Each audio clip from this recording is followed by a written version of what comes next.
So this is a demo of the shots tool that can be used to sort of cut different cameras together in Maya.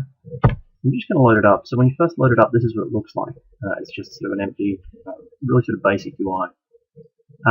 Now I've got in here sort of a bit of a demo scene just to sort of work with, so you can see the cuts in action.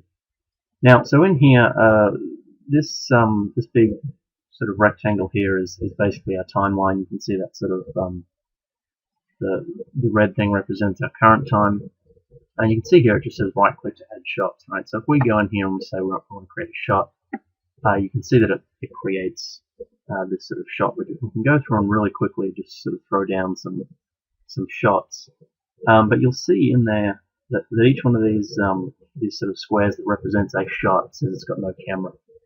And so what we've got to do now is basically just create some normal everyday Maya cameras. I've got 4 shots there, so I'm going to make 4 cameras.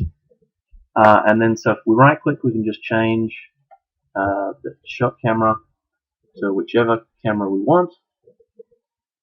Oops, it's off the screen there. So we'll change that, go to camera 4. And so now you can see that it sort of says camera 1, 2, 3, and 4 on each of those shots. And again, you can see the orange section here is basically where that cut happens to that camera. So you can see that happens on frame 37, and we can just drag that around to whatever we want. We can also say, I want that to happen on frame 30. I can right click on here and say move cut to current time, and it'll sort of snap to whatever the current time is.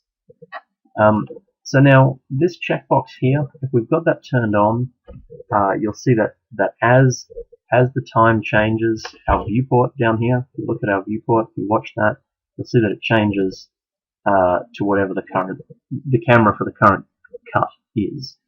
Okay, so this allows us to really quickly say, I'm just going to go back to shot 1.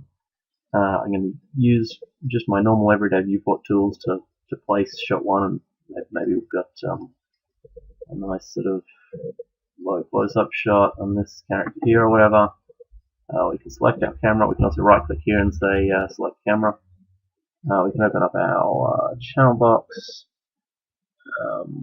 We can change that to a nice wide lens, and then we can sort of scrub to camera 2, and again we might sort of make that a bit of an establishing shot or whatever. Keep going through this guy. Maybe he's here or whatever, and then camera 4. It could be a really long shot from far away. So again, right click, select camera. Let's crank that focal length out. And so now, as we scrub through, you can see with this turned on, the tool is synchronizing whatever our viewport camera is with whatever the current cuts camera is. So we can hit play and see that cutting happen.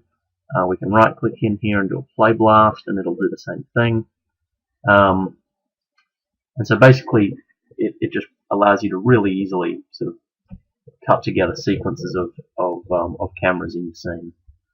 If we turn that off, you'll see that it will no longer do the synchronization. But the other thing that it does do is if we go into the panel's perspective menu, we can see that it creates this master camera. And the master camera always follows along to the cuts no matter what, right? And so whenever we change this, it'll update that master camera to follow along with those cuts. So if we want, we can we can just work with a fixed camera and not have the viewport constantly switch, or we can have the tool automatically switch viewports to whatever the current camera is. So both options are there, and they make it really easy to work with cameras. Now, obviously, these cameras can be animated in any way we need to. They can be constrained or whatever. Whatever we need to do with those cameras, all of Maya's normal tools and machinery are there, available for us to use. And that's pretty much it. I mean, everything you really need is in the right-click menu here. You can delete shots. You can create new shots really easily. Again, We make that to camera 2. Maybe we want to cut back to camera 1 again, for example.